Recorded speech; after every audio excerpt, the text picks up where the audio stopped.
Saudara keluarga Brigadir J meminta kasus penembakan di rumah Kadif Propam Polri diusut tuntas.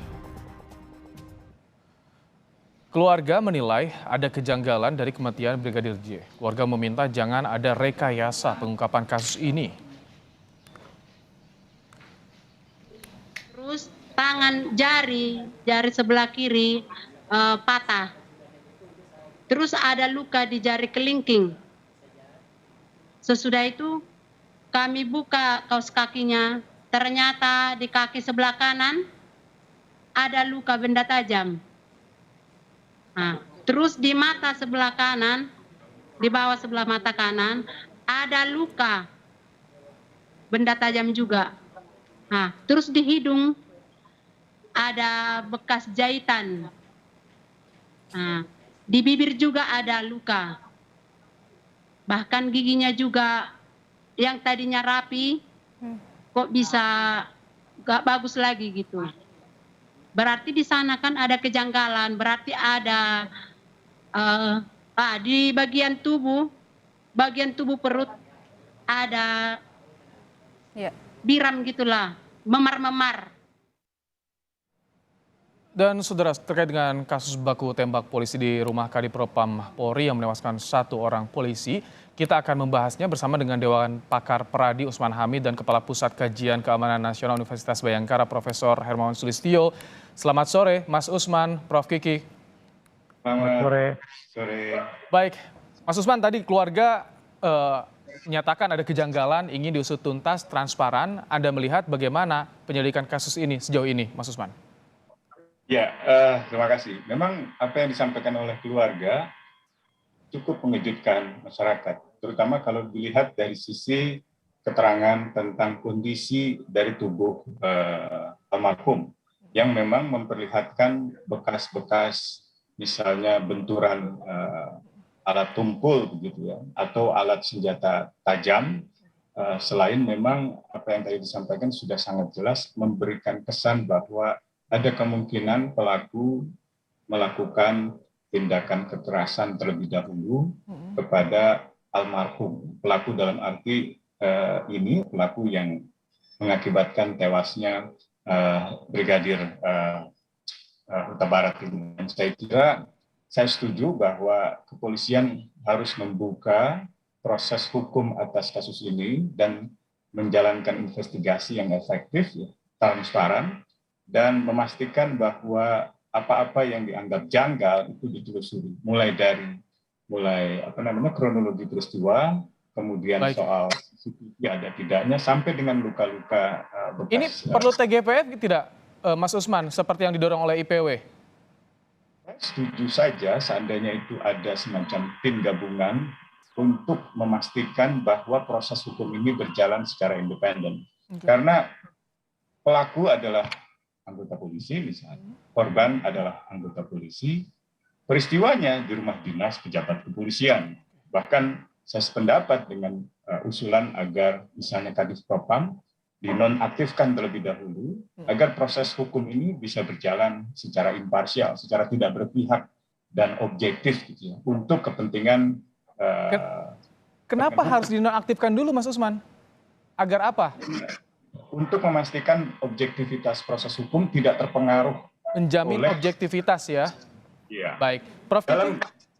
Tanggapannya tadi perlu TGPF karena pelaku polisi, korban polisi di rumah jenderal polisi juga. Saya? Iya, Prof. Kiki tanggapannya. Ya,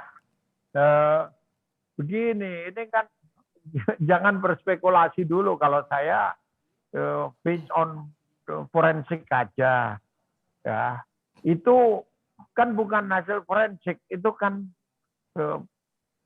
penglihatan, perabaan, namanya palpasi dari keluarga. Hasil otopsi kan belum tentu seperti itu. Gitu. Jadi kita tunggu dulu lah. Jangan berkesimpulan ini lalu.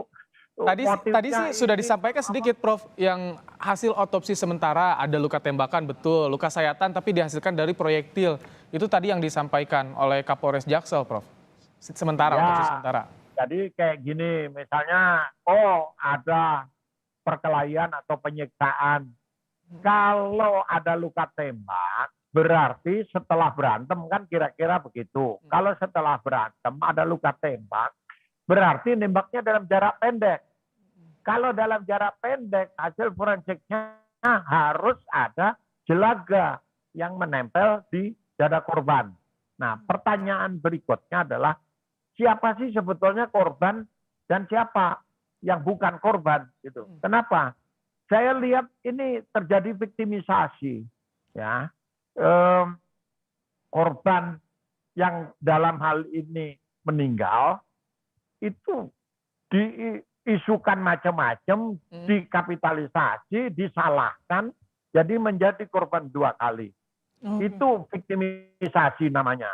Nah, yang melakukan mungkin saja dia korban, terus disalahkan segala macam, padahal belum ada proses yang Jadi jelas. siapa pelakunya kalau gitu, Prof. Kiki? Kalau misalkan tadi korban bisa jadi pelaku, pelaku bisa jadi korban. Bukan.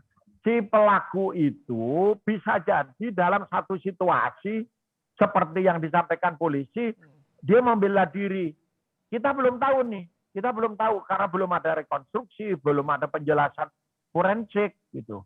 Nah, lalu disalahkan dia, disalahkan. Itu korban 2 kali. Gitu. Jadi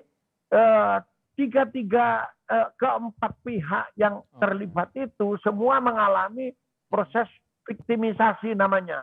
Sudah jadi korban, disalahkan, dikorbankan lagi gitu. Jadi sebaiknya kita menahan diri, ya, tunggu hasil forensik aja. Jadi cukup ya penyelidikan di polisi ya, Prof. Kiki? Ya kan polisi. Nanti ada pengumumannya. Kalau orang ngomong misalnya ada penonton atau ada orang awam yang bicara berspekulasi tentang ada 7 proyektil. Ya kalau 7, kalau 8, kalau 6, kan kita belum tahu hasil resminya itu apa. Nah, kalau ada kejanggalan di situ, baru kita pertanyakan. Jadi kalau independen seperti itu, wong ini semua yang terlibat itu di Propam. Baik, kita ke Mas Usman ya. Propam itu sangat terlatih untuk menangani kasus-kasus yang seperti ini. Mas Usman, gitu. Propam terlatih menangani kasus seperti ini, biarkan di internal polisi sendiri tanpa perlu TGPF, Mas Usman. Ya, tentu Propam memiliki keahlian untuk melakukan investigasi terhadap tindakan-tindakan anggota kepolisian yang diduga melanggar hukum atau menyalahgunakan profesi kepolisian. Tetapi peristiwa yang terjadi dan kita bahas hari ini bukan peristiwa yang katakanlah biasa, melainkan peristiwa yang terjadi di rumah pimpinan tertinggi dari divisi Propam dan khususnya di rumah dinas dari Kadif Propam, menyangkut dugaan apa yang disebut sebagai dugaan pelecehan terhadap istri Kadif Propam, dan diduga pelecehan itu dilakukan oleh ajudan misalnya sopir Kadif Propam. Nah, ini ada beberapa orang yang saya kira memerlukan semacam proses hukum yang independen, yang netral gitu. Jadi dia memang harus dibedakan dengan keahlian Propam sebagai provos di kepolisian dalam konteks pengamanan dan penindakan terhadap anggota kepolisian yang nakal, dengan satu situasi di mana pimpinan Propam justru bisa saja misalnya dianggap bertanggung jawab. Ini kalau penyidikannya dari internal Polri, impact-nya apa nanti yang Anda khawatirkan, Mas Usman? Aktivitasnya lemah. Gitu. Salah satu yang paling sederhana ditunjukkan adalah dengan misalnya penjelasan kepolisian setelah memakan waktu beberapa hari, gitu. Bukan dalam hari di mana peristiwa itu baru terjadi. Berbeda dengan langkah-langkah kepolisian dalam berbagai kasus yang bisa menjelaskan secara cepat apa saja yang terjadi dalam sebuah peristiwa beserta alat-alat buktinya, baik itu saksi, saksi ahli, keterangan, petunjuk, bahkan telepon genggam menurut keluarga, menurut telepon genggam dari almarhum itu tidak diberikan kepada keluarga, padahal itu adalah barang-barang pribadi. Tapi dari sisi kepolisian menjelaskan barang pribadi itu tidak ada. Apakah mungkin misalnya seorang anggota kepolisian yang bertugas untuk misalnya membantu atau menjadi sopir dari istri Kadif Propam atau menjadi ajudan dari Kadif Propam itu tidak memiliki... Kita tanya ya, Prof. Kiki tadi ada jeda waktu ketika hari kejadian, ada laporan, tapi baru disampaikan beberapa hari, 4 hari setelahnya Prof. Kiki. Anda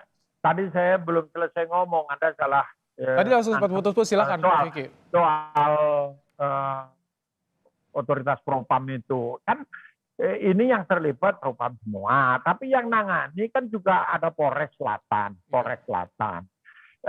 yang tidak dipahami oleh publik bahwa ada prinsip diskresi, bahwa yaitu wewenang untuk mengambil tindakan pada setiap individu Polri. Jadi kalau pada level-level pangkat yang di bawah seperti brigadir dan barada ini, itu tetap ada prinsip diskresi yang melekat. Kapan dia harus menembak, kapan dia tidak menembak, itu sifatnya individual. Itu satu. Yang kedua, prinsip diskresi itu kalau diterapkan kemudian harus dipertanggungjawabkan. Nah, dipertanggungjawabkan itu sama seperti dengan prinsip diskresi, maka komandan itu tidak ada dalam polisi itu. Atasan itu hanya manajer operasional. Dia bukan komandan karena tidak ada prinsip komando. Ini yang terjadi kenapa seorang kabar reskrim, 2 kali kabar reskrim aktif bisa ditahan, bisa ditangkap. Prof. Kiki. Kalau kasus ini kita terapkan pada Kadipropam misalnya, itu kecurigaan tuh saya kira nggak beralasan. Dulu ada Prof. Kiki, kabar reskrim 2 kali loh. maaf saya potong. Tadi soal disinggung soal bagaimana penggunaan individunya senjata. Nah, boleh nggak Prof. Kiki dijelaskan soal aturan boleh pegang senjata dari polisi? Tadi seperti apa sih Prof. Kiki? Apakah ada? Boleh. Ini yang saya kira harus dibenahi oleh polisi ke depan. Mengapa pendidikan Bintara saja itu sangat tidak memadai atau masih belum memadai untuk tugas-tugas yang seperti ini, yaitu 7 bulan itu tidak cukup, ya. Mereka hanya diajari keterampilan tapi tidak rohnya, nafasnya. Ini yang harus ditinjau ulang ya. Ya, itu jauh lebih penting karena kalau tidak nanti kasus-kasus lain akan muncul. Durasi terbatas, Mas Usman, singkat saja bagaimana soal kasus ini agar keluarga juga tentu ada harapan.